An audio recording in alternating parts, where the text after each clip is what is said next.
So what's up sa mga kahombre ko dyan? Makagago, what's up man na naman nga pala to. At syempre mga kahombre ko, alam nyo na, today is the day kung saan mga kahombre ko, ating tatalakayin ang iba't ibang mga influencers na hanggang ngayon nagpo-promote pa rin ng online gambling sa Pilipinas. At partida na to, nagsalita na po ang gobyerno about this. And yet, ang titigas pa rin ng mga bungo ng mga taong ito. Hinahanap mo ba ako sa Facebook? I-follow mo na ako. Ito ang page ko.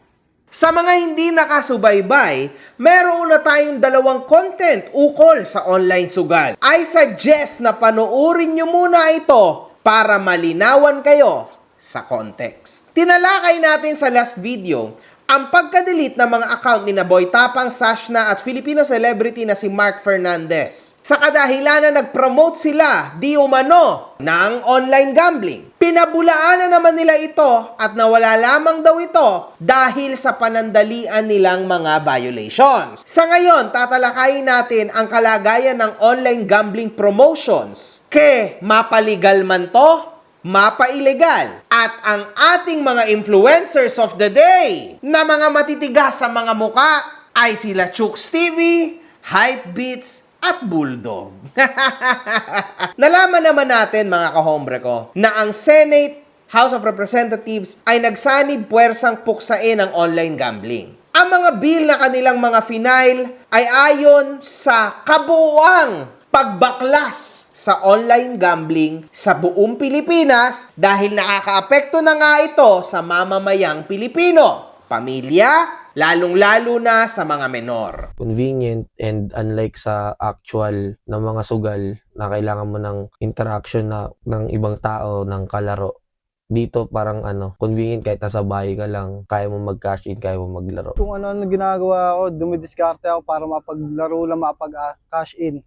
One time bike ko, nabenta ko para magpa-cash in. More lawmakers in both the House of Representatives and Senate are keen on seeking an outright ban on online gambling, arguing that industry regulation as proposed by some of their other colleagues would not be enough. Dahil dito, nagawang pumasok rin ng CICC kung saay kanilang paulit-ulit na tinatalakay ang kanilang advokasya sa pagpuksa ng online gambling. Nagresulta ito sa pagtigil ng mga iba't ibang mga influencers na mag-promote ng online sugal. Ayon sa kanila mga kahombre ko, mahigit 80% and above na ang nag-comply dito. Tama po kayo, mga local influencers po ang nangunguna ho sa pagpopromote.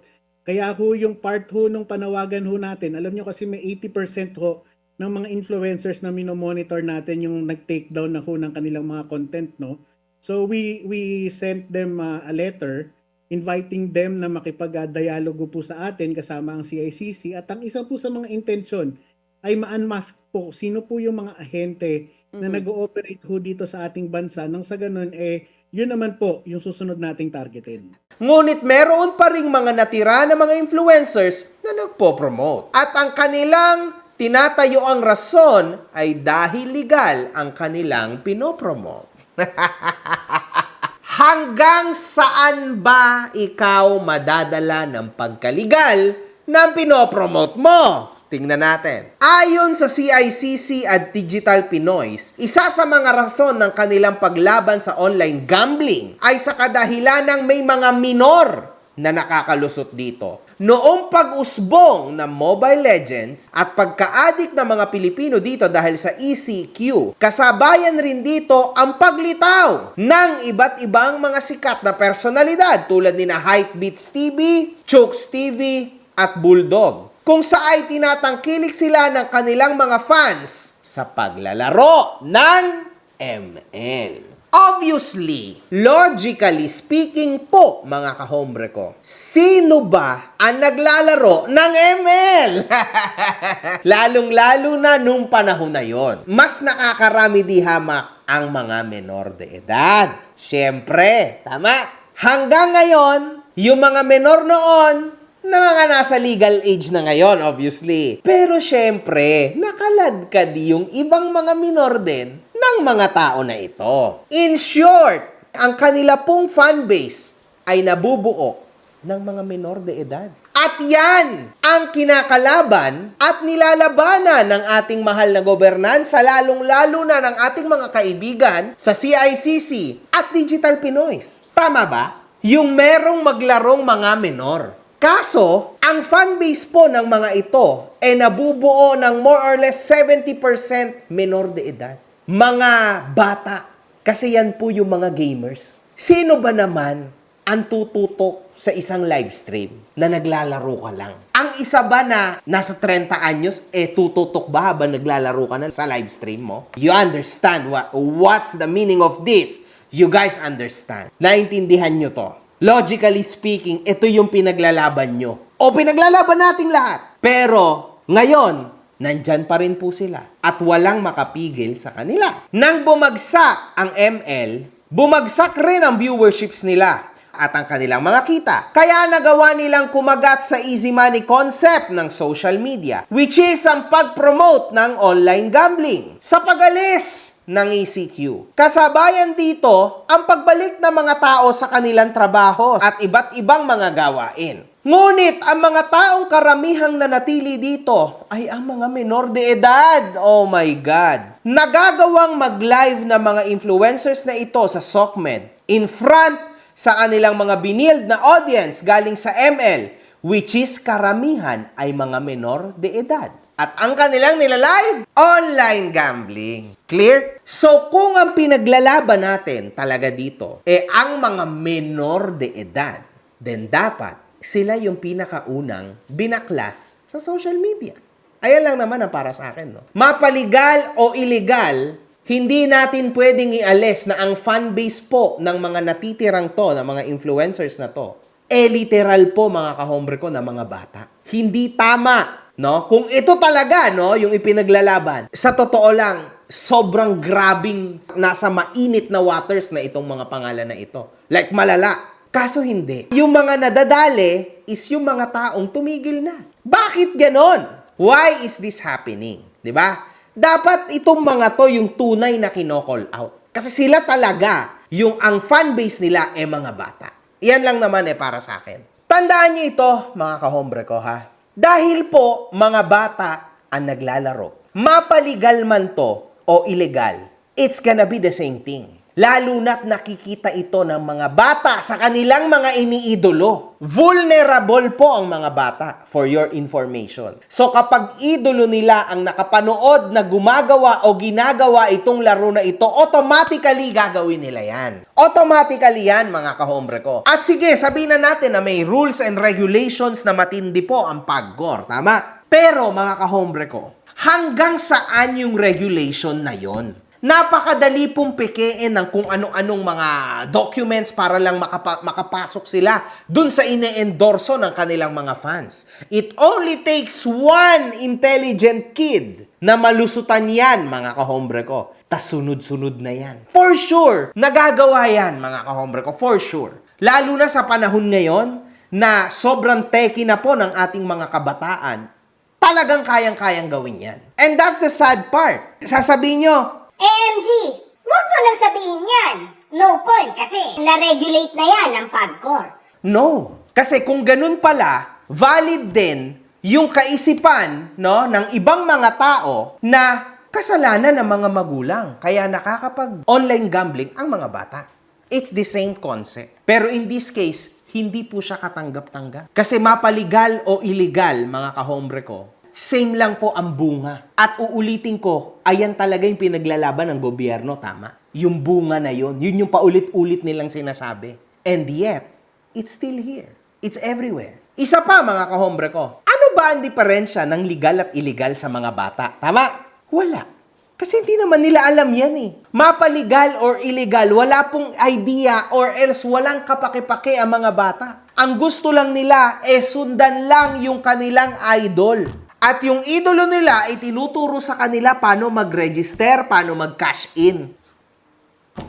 Di ba? It's gonna be a bit tougher, pero kaya yan. Nalulusutan po ang lahat, mga kahombre ko. Hindi naman din ganun katindi ang IT system sa Pilipinas. So definitely malulusutan ng mga bata yan. Alam niyo yan, mga kahombre ko. Isa si Hypebeats sa mga nagpo-promote ng online gambling. Kung saan di umano'y nag-comply ito noong binanggit ng CICC ang kanya pangalan. Ngunit makikita natin na hanggang ngayon ay nagpo-promote pa rin ito kahit na call out ang kanyang pangalan. Ang nangyari ay totoong nag-comply naman si Hypebeats dahil nagpo-promote ito noon allegedly ng illegal online gambling site. Ngunit noong July 13 ay bumalik muli siya at nag-promote, ngunit sa araw na to ay legal na po ang kanyang pinopromote, mga kahombre ko. Guess nyo ba yung point? From illegal, mga kahombre ko, to legal. So in short, panalo na to. Yun naman ang gusto ng gobyerno, nagbabayad ng tax. Tama, di ba? Tama yung idea, di ba, na lumipat tayo from illegal na promotion, dun tayo sa legal mag-promote. Kaso lang, mga kahombre ko, how about yung bilang ng mga subscribers at followers? Magbabago ba yon? Syempre hindi. Yun nga lang ngayon, ang system ngayon, instead na nahahati 50, 100%. Magiging 100% na po na lahat ng mga influencers ang ipopromote is legal. So definitely it's kaya nga legal eh. Ibig sabihin nakakatulong ka sa gobyerno. Kaso lang, uulitin ko na naman, ganun pa rin po.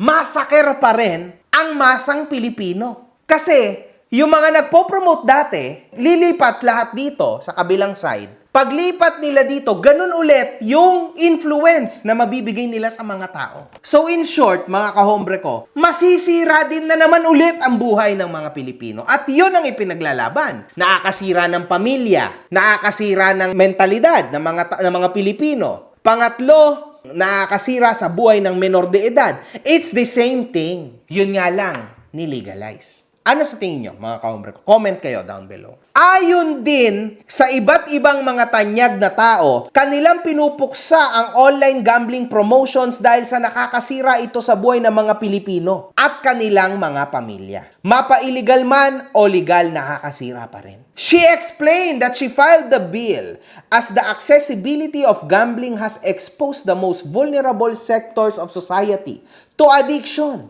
exploitation, and financial harm. Senator Gatchalian lauded the Bangko Sentral ng Pilipinas for tightening payment rules for online gambling transactions, calling it a monumental step toward protecting Filipinos from addiction and financial ruin. Manila Representative Benny Abante has filed House Bill 1876 that aims to impose a ban on online gambling and off-site betting. He said, online gambling has become an epidemic that threatens the soul of the nation. Nagkakaroon ng problema sa pamilya. Yan yung isa sa mga pinaglalaban nila. Ang iba'y nagkakahiwalayan. Legal or illegal, same lang. Imagine niyo mga kahombre ko, I will still stand sa point ko na ang gusto ko sana, no, is hindi yung matigil si ganito, matigil si ganyan. Dapat ma-total ban. Kasi ganun din naman yun eh. For example, ako, gagamitin ako bilang influencer. Para mag-influence, para makakuha ng maraming players. It's the same thing, mga kahombre ko. Titigil ako sa kabila,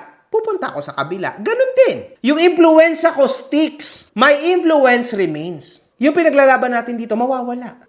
Again, ang pinaglalaban niya ng ating mga kaibigan sa CICC, yung social welfare ng mga tao sa Pilipinas. And ito pa, ang pinakamasaklap sa lahat, kahit ganun pa man, ito pong mga tao na ito na nabanggit natin, itong mga influencers na ito, patuloy pa rin ang pagpopromote. Naka-livestream pa rin sila, kahit bumabagyo.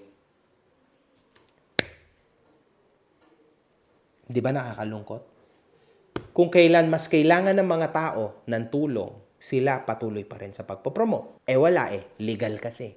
Di ba? Yan yung panlaban nila. Legal yon under PAGCOR. Pero walang puso. Hindi ako nagmamalines, mga kahombre ko. Kabilang din naman ako dyan But I complied. Pero syempre, mga kahombre ko, I don't know. Hanggang ngayon, ang gulo-gulo ng isip ko pagdating dyan. Hindi ko alam kung ano ba yung tama at mali. Please enlighten me kung mas may alam ka sa akin.